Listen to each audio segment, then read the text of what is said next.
I just think that's really, really cool. It's a modern game, by the way. It's only a few years old, but it's sort of got a Doom Wolfenstein vibe to it.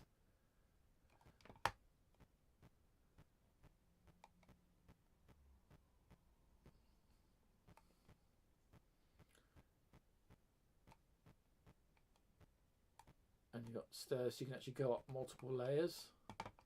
Takes a minute just to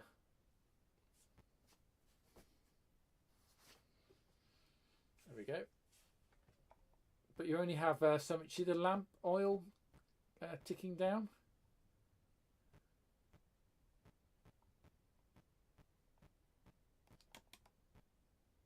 If I click, you can actually get a map. There's a live map as well that shows you kind of where you've been, where you're going. So it sort of says there's a key.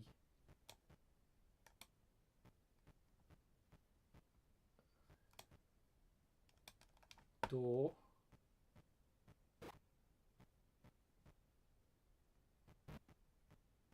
Key.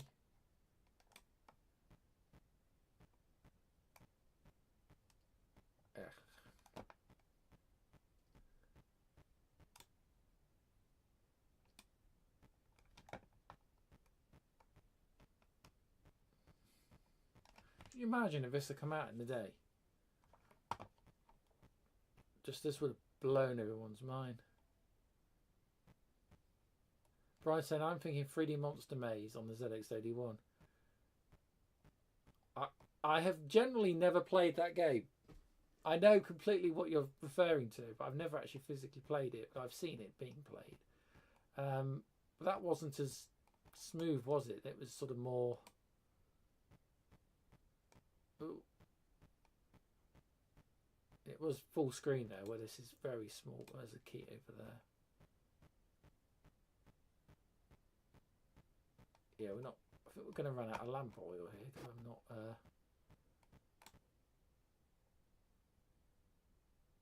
Right, let's go for that door over there.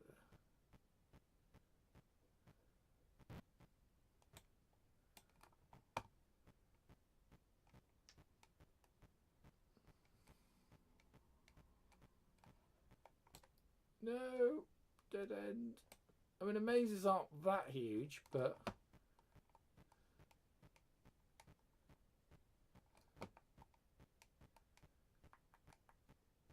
That actually reminds me, Brian, that's another project I need to do. I have a ZX81, which needs overhauling, keyboard changing.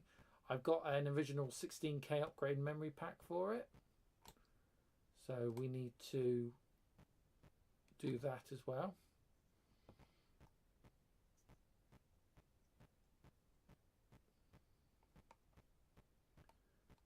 Brian's saying, I think that was built with only 1K. Yeah, the original ZX81 had 1K RAM. Yeah. The Timex US versions had 16 from new, but the European Sinclair branded ones, yeah, were 1K RAM. So hence why I've got that expansion pack.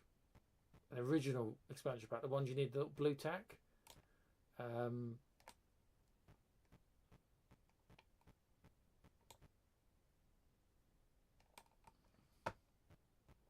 Otherwise your RAM cart falls out. You know what I mean? This is why I don't play games, people. Because I normally mess them up. No.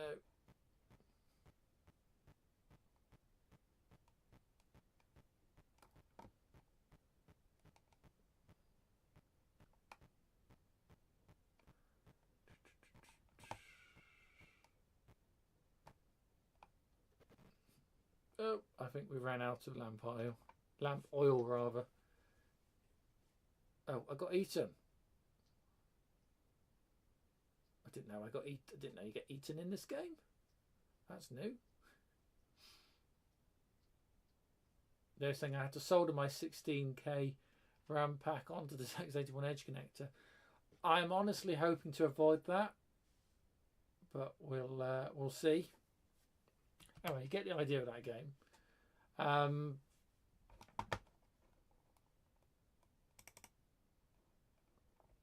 What else can we play?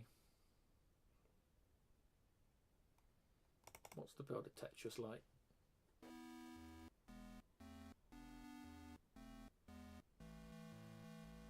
Again, a relatively modern build of Tetris.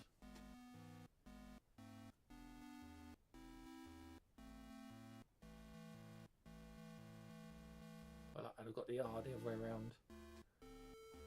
F1.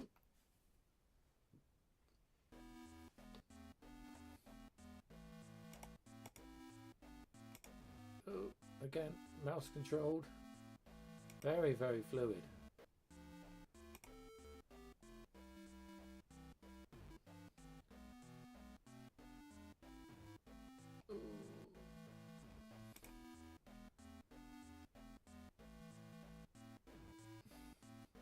There's actually a ESP32. I've messed that up. There is actually an ESP32 add-on for the ZX81 that allows you to do fast loading and also get VGA output for the ZX81, so you're not reliant totally on the RF modulator.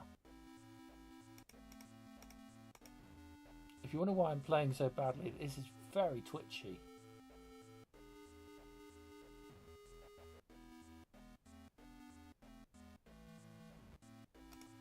It's cool, don't get me wrong, it's very good, but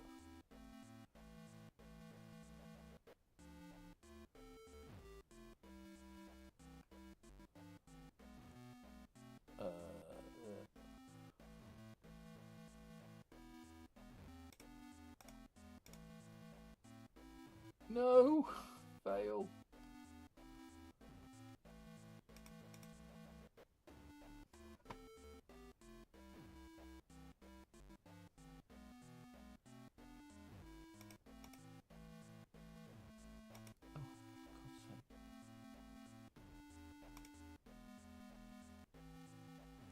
Oh my goodness. Oh, for God's sake, that's so twitchy. Ah, I messed this up. I've messed this up. And this is why I am not a game streamer.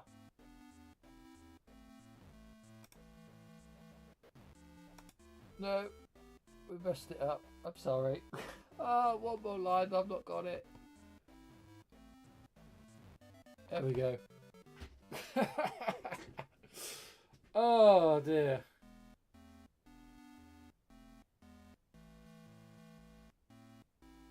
Cool, right? Very, very cool. So yeah, let's just have a quick look. Guessing that's a Frogger clone.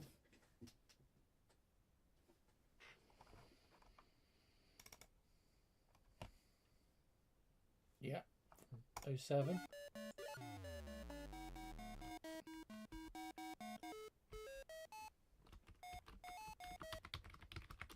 Don't know if you can keyboard control this.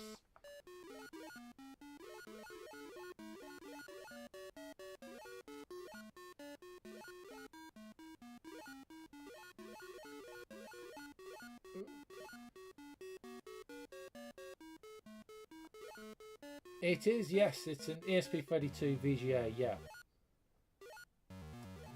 Oh, that's not fair, that just sped up massively.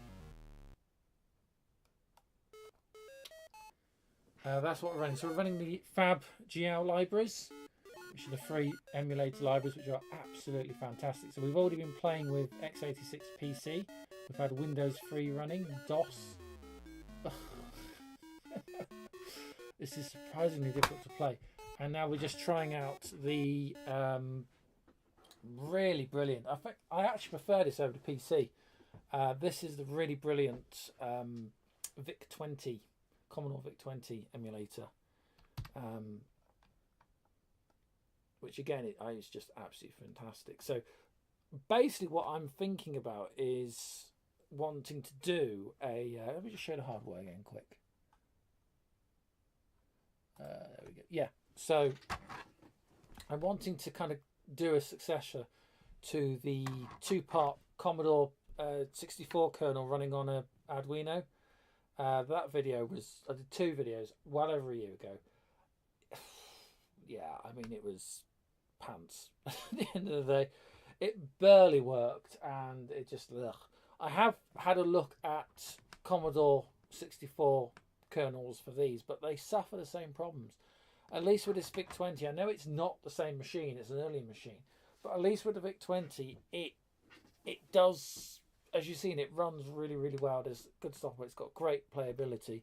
And although this is a bit of a rig to get this to work, we're having to adapt the VGA through to HDMI, and we're taking the sound through as well.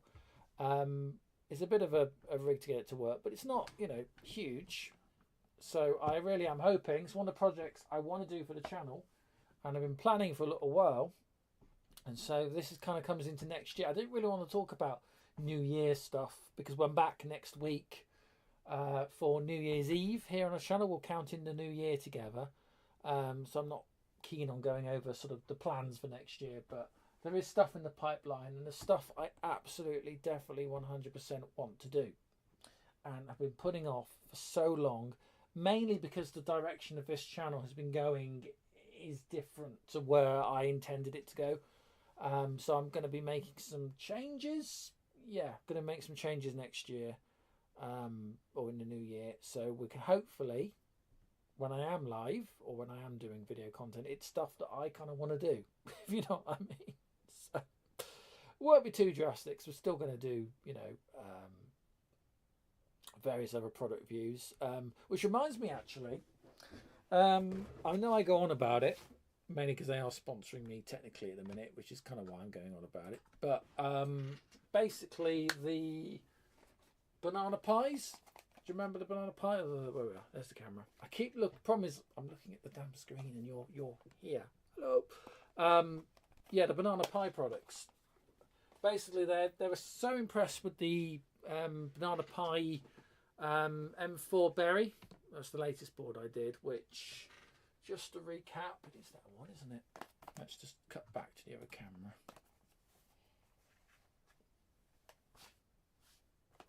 If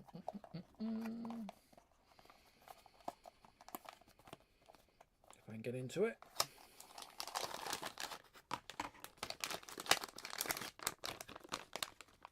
There we go. So yeah, this is the M4 berry, and they're sending me a Pi Zero form factor version of this board. So it's the same chips, the same power, the same 8 gig eMMC. You might remember in the last stream we got Linux actually booting on this without needing the SD card, which is rather cool. But if you know the Pi Zero form factor,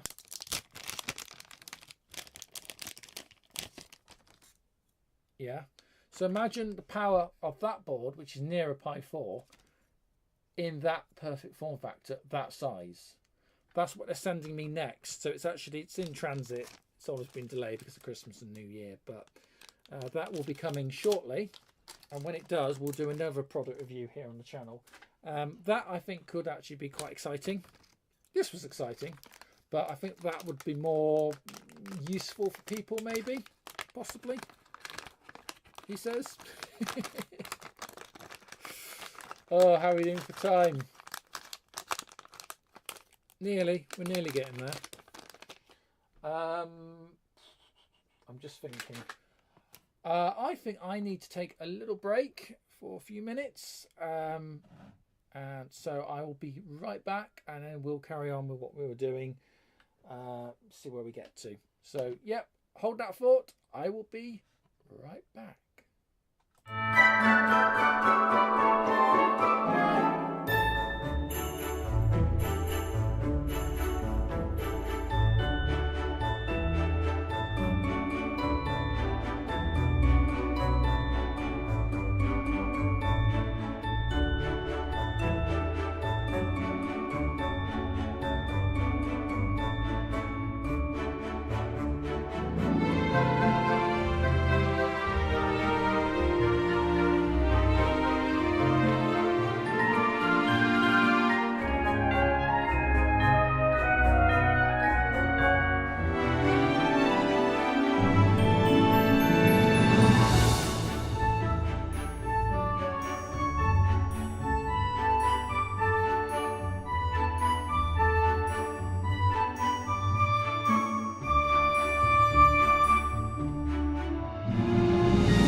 Okay, I'm back, and I got the mince pies with me, so I thought I might just start eating mince pies. If you don't mind. Yeah, so kind of, really cool board that, and look forward to doing a bit more with ESP32s. As I said, we did have this project to embed one in a kiddie VTech type laptop, and that laptop was just appallingly bad. I don't even know if it's worth carrying on with that project, because to be honest with you, these boards are much more useful, if you like this, because I think we might have to use one. I'd like to use one for the Commodore VIC project that you've just seen, and also there is a terminal, a dumb terminal that runs on one of these as well, again from the FabGL library, which could be extremely useful to play with, especially with all the other projects I want to do around tiny basic computers, etc., etc. The next one I must do is actually get Mons, who sent me boards to make a clone of the Kim 1, which I showed the other week, and I'm really, really keen to do that. Again, it uses a Amiga 328P Arduino Uno board to emulate a virtual 6502 to execute the code. It's really, really cool, but it does need a terminal to assist it. So there's one option, or we could use the Pi type terminals we have been for Project Rio. Project Rio we need to carry on with as well, so plenty to be doing. I don't really want to push a lot of these projects back any further, if I'm being brutally honest. And Dave just saying I put off buying a ESP32 VGA, but looks like it might be useful. Oh, do it, just buy one. Seriously, just buy one. I'm not even, these I bought. I weren't sent these. These weren't sponsored. I bought these, and they're especially that FabGL library. They are blooming brilliant. And if you want to run them as a dumb terminal, or there is a version of Tiny Basic Color for them as well. But yeah, dumb terminal uses for using with other retro machines, extremely, extremely useful. Well worth it. So just, don't delay, go and buy one. Simple as that. You won't regret it. You see me using them tonight.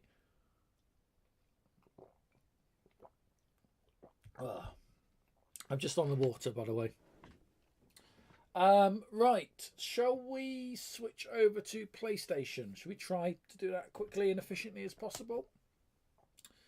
Let's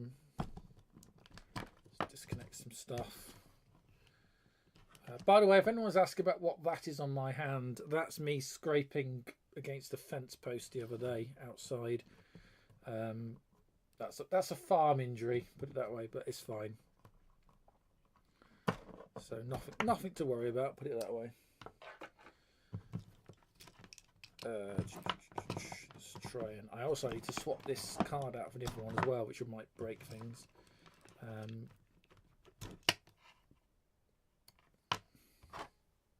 So yeah, the theme this year for Christmas, which by the way, if you are a channel member or YouTube subscriber, the first Christmas video is online for you now. I'm sorry they haven't got out before Christmas for everybody else.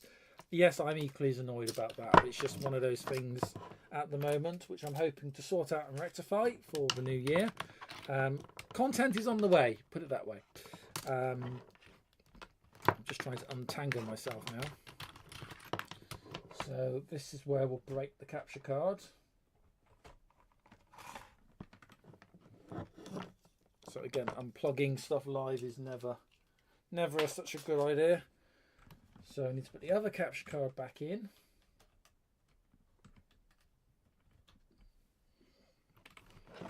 That keyboard. And I've just realised I've just lost the... Have I lost that camera? Yes, I have. Why don't you want to roll? We were rolling. Come on. There we go. There we go, we're back.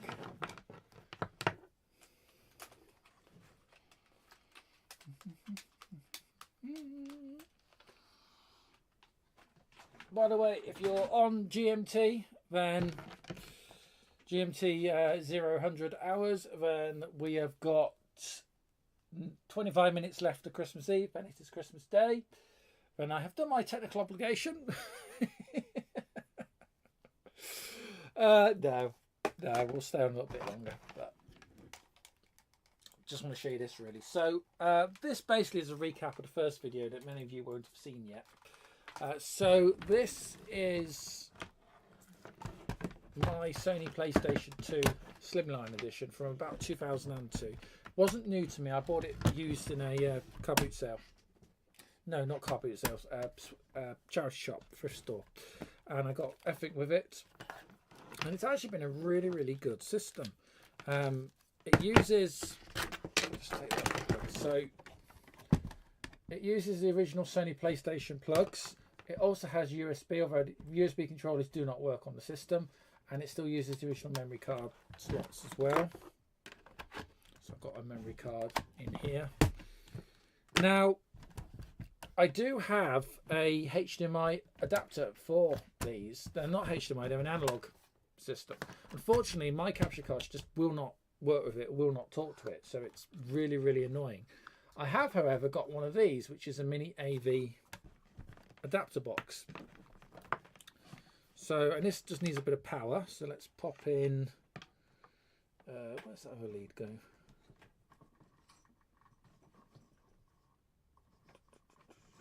find that.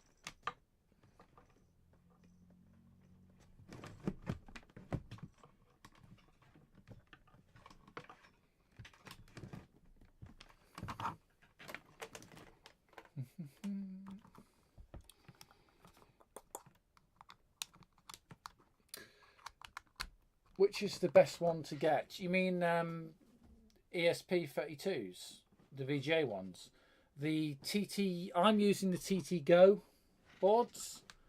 So if you just type TT Go ESP32 VGA, it's Lily Go TT Go VGA. Yeah, so it just should come up in your search results in shopping. But the brand is LilyGo TT Go VGA version 1.4 controller. They're calling it, but that's the one I'm using.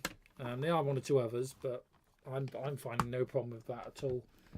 Yeah, so the video from this, which is a custom cable, is running into composite, so it's left-right audio composite. Out is HDMI. HDMI can then go into our capture card. So we'll go, here's the capture card, HDMI, 5-volt power. Okay.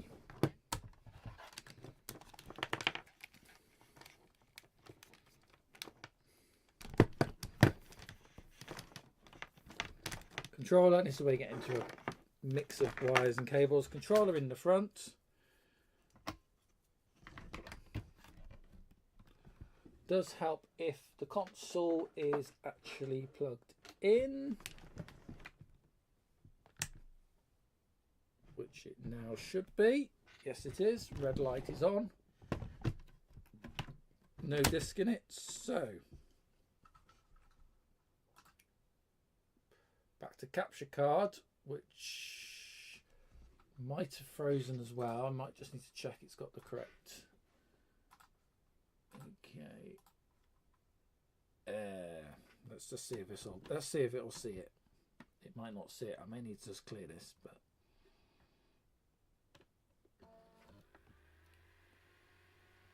you'll hear the audio in a minute. Yeah, that's coming from the mic from the TV, but you're not seeing the picture. I'll just mute that a moment. Right, so why are we not happy? Just clear that. There we go.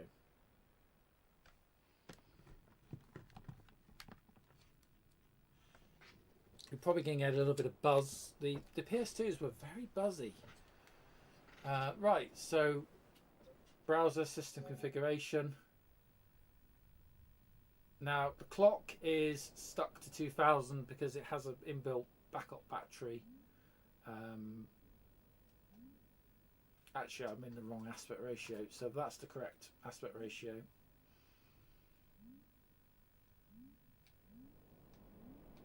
But yeah, so I still think this is probably one of the best retro gaming systems you could actually buy.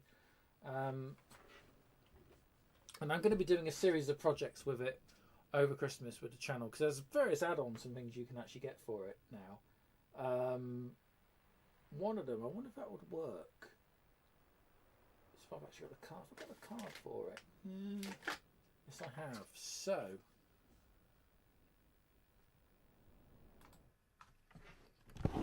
let's just power down. Take this card out. This is just my standard game memory card. It will just pop to the side. And I got this special card, which is like a normal memory card, but it's had a few things flashed to it. So I'm going to pop that in. Now there is also this little USB dongle or memory stick that it's not standard to Sony or anything like that. That's just in one of the ports at the front. Now, fingers crossed.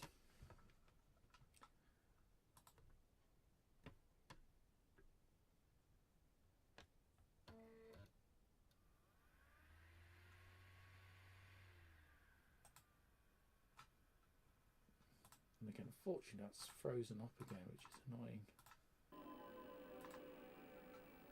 Okay, so you may now notice that the boot has changed, and it's something called Free McBoot, which is custom firmware loaded onto that memory card. So it gives you a couple of options, and I'm trying to remember can I remember how this works. And it means like a file browser. So if we go to file browser,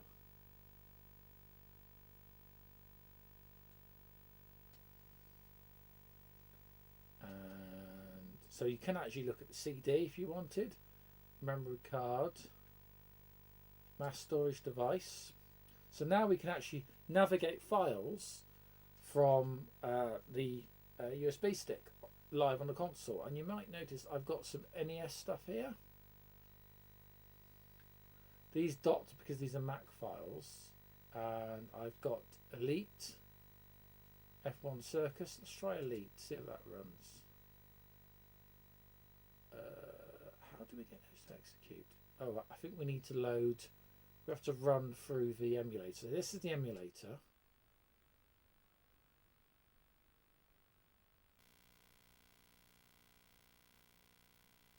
There we go. And now we can select what we want. So let's try Elite. See if that runs. And it does run. So we're now running NES code.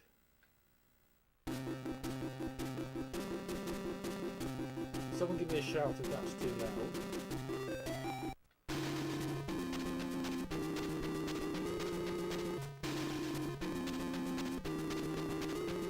This was the NES version, and we have actually got a joystick control.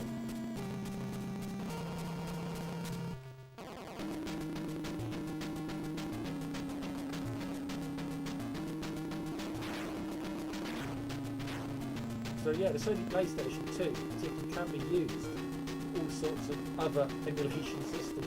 And there was a huge push just before Raspberry Pi came out. There was a huge push on this system to kind of use this as a retro box. And then literally 2012, when the Pi came out, 2011 and 2012, development just died a death, stopped completely. Which was a shame, because everyone thought, well, what's the point? You'd be better off using the Raspberry Pi rather than trying to use the PlayStation 2. As a sort of retro developers platform. There's all sorts of things you can do with this platform, which I haven't got around to doing yet, such as even running a version of desktop Linux, which does run, can be made to run.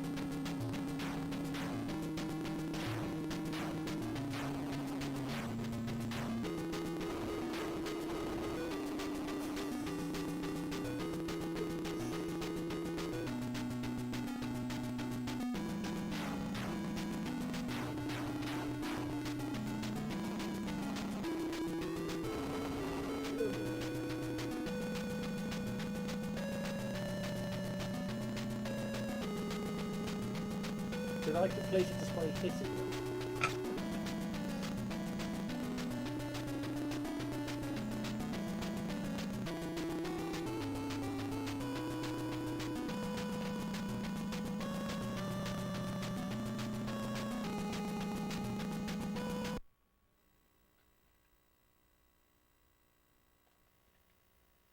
And we can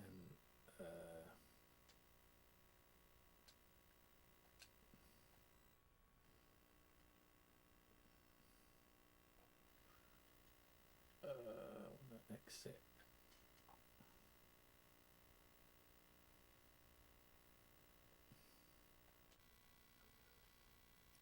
Show you F1. This is a Japanese game. This is F1 Circus, which would have been for the original Famicom.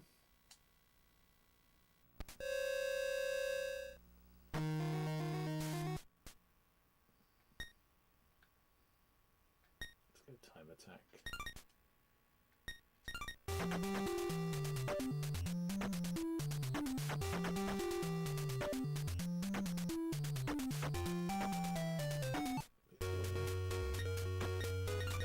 I mean, it's a little bit sexist this time, obviously.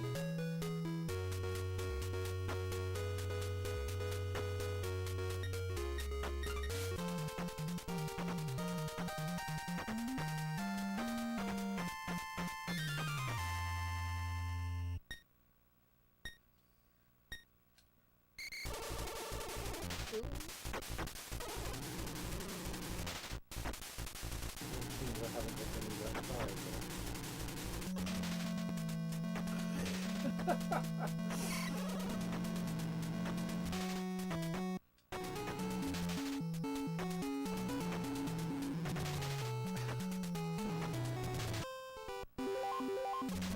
Well, that's just annoying.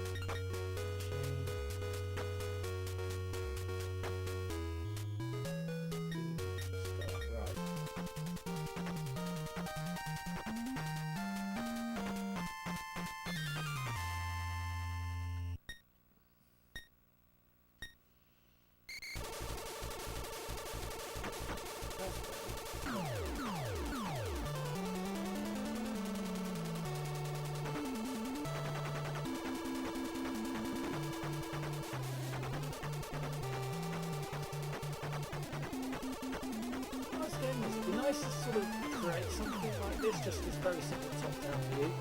It'd be great if we could get Project Rio doing something like this, which might be possible. Or a very sort of stripped-down version, I think.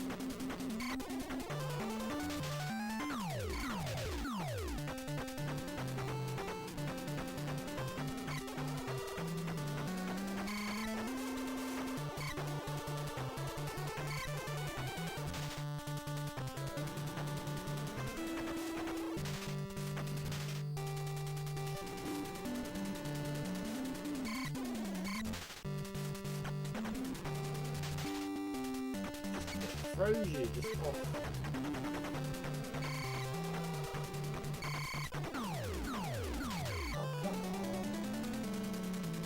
Literally just throw me every barrier it can.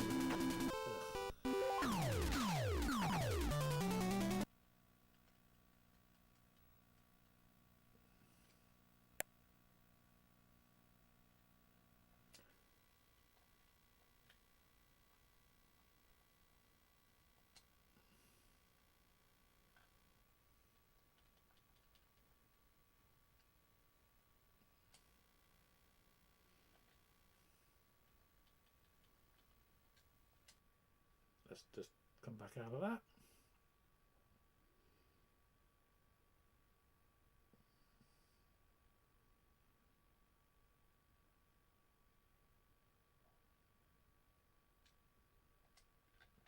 Hello?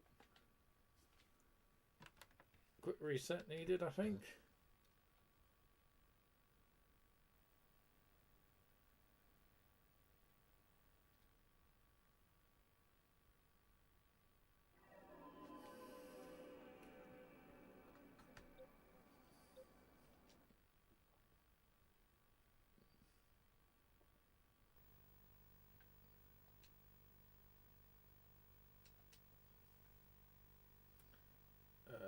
Storage.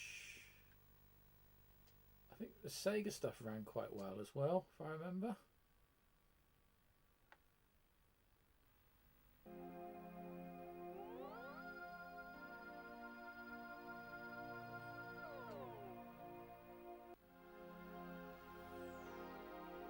Pen drive.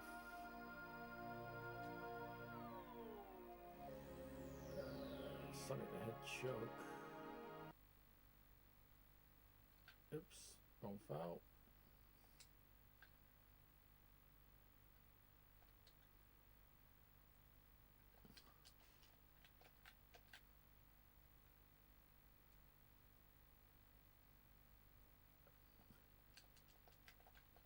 Can I go back, please?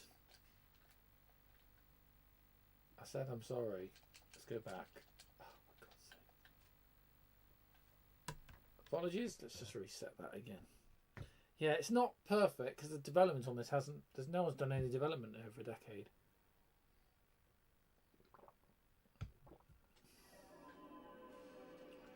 So one little slip up and it's.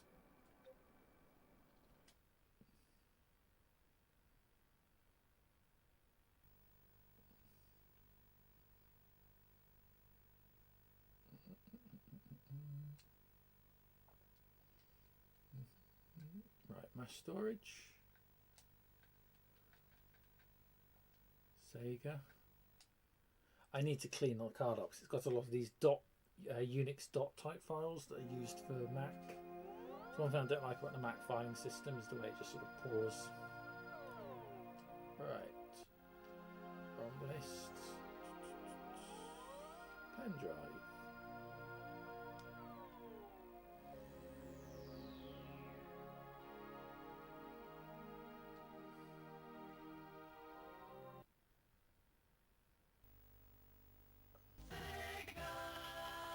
Okay. So this is emulating the Mega Drive. Now it's not 100% perfect. You see how Sonic is in front of the Sonic banner? It should be behind. So it does seem to struggle a bit with that's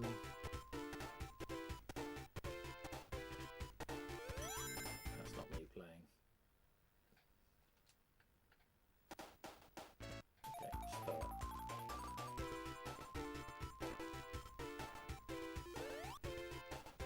Okay, that's me playing. So we're now emulating the Motorola 68000, which is the same family of chips that the original Macintosh used. So it's got a 16, 32 or 16 bit, I can't remember.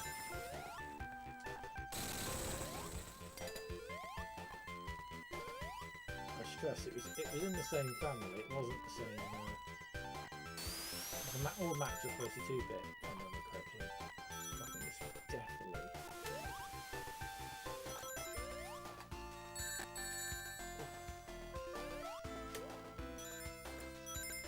Definitely from memory, 16 bit.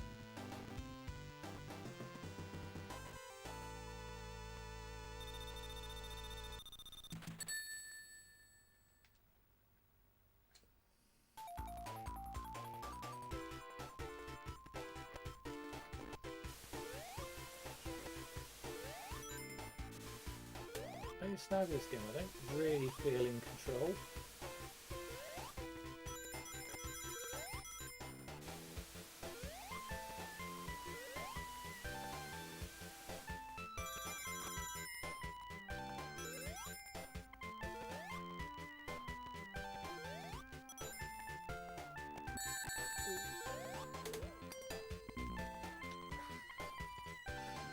It sort of feels a bit potluck, if you know what I mean.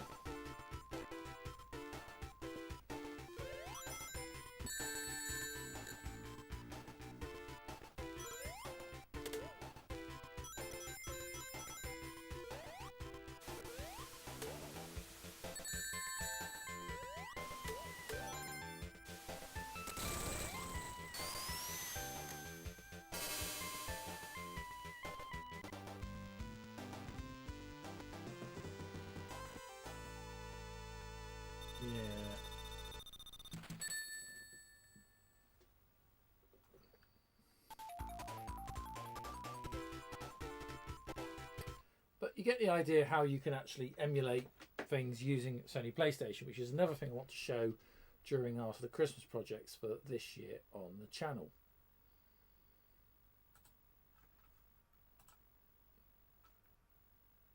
I'm just seeing if we've got, is anyone left watching? Oh, a couple of people are hanging on there. Oh dear, yeah. I think as we're 5 minutes away. But I think I might want to call it a night very shortly.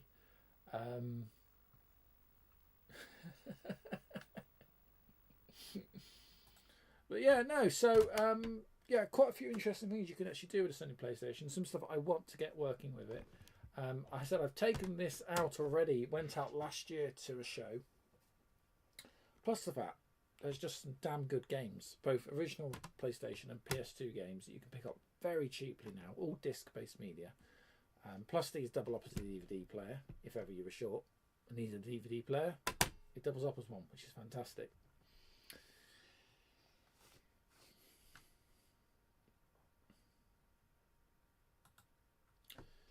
Yeah, I kind of feel I don't want to kind of go just now because I feel no, we should at least wait till midnight and then I can go. I can call it a night, and you can all go. Those of you that are left watching. But yeah, so it's been a nice evening actually. I've really enjoyed it, and a little bit haphazard. A few sound issues. X1 crashing on me. Don't think it was the X1. I think it was issue with OBS.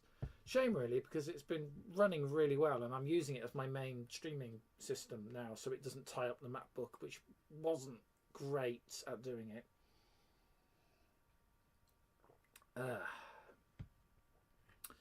I suppose it really leaves me to say I just hope, wish you all the very best. Hope you have a great Christmas. I would say Happy New Year, but hopefully we're all going to be back together again. Now, have I got my dates? I have got my dates. Yeah, so obviously we're now on Sunday the 24th. That's where we are right now, just about to finish up. So my plan is to be back here on the 31st of December, which is also Sunday, which will be next week. Same time for New Year's Eve Live, which will be kind of the same thing. Now, I did say tonight we were going to do a project. We sort of did one. We looked at ESP32. Probably going to do more sort of gaming stuff. I'll have more in-depth channel news as well, hopefully. Explain a little bit more of what the plan is for next year on the channel. And also where I'm hoping to be for shows. Because my show schedule has sort of evaporated rather. But again, life circumstances. Also, new project plans for Channel 2, which I will talk about more at the time next week.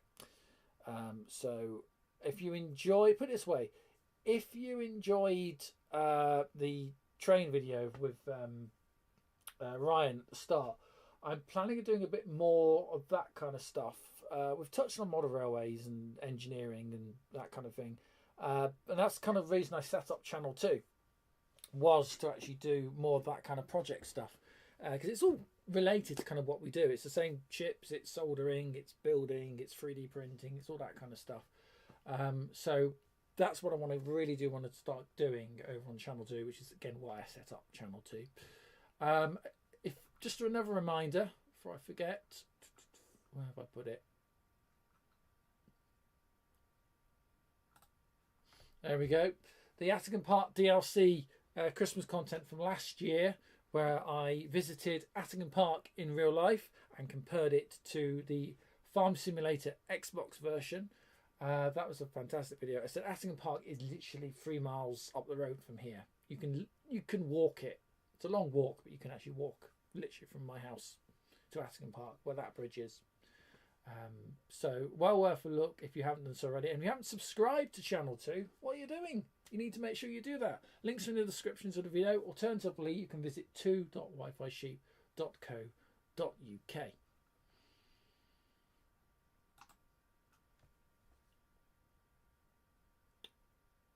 And there we go. We have just crossed midnight GMT. It's now December the 25th, 2023, and Christmas Day. On behalf of everybody, which is mainly consisting of me, two budgies, and now Anna, who is home. Oh, and the dog, of course, Bella. Can I wish you a very Merry Christmas? I hope you have a fantastic day. It has been a real pleasure to share the latter hours of Christmas Eve with you right here on the channel. Thanks once again. If you haven't done so already, you know what to do. Do consider liking and subscribing.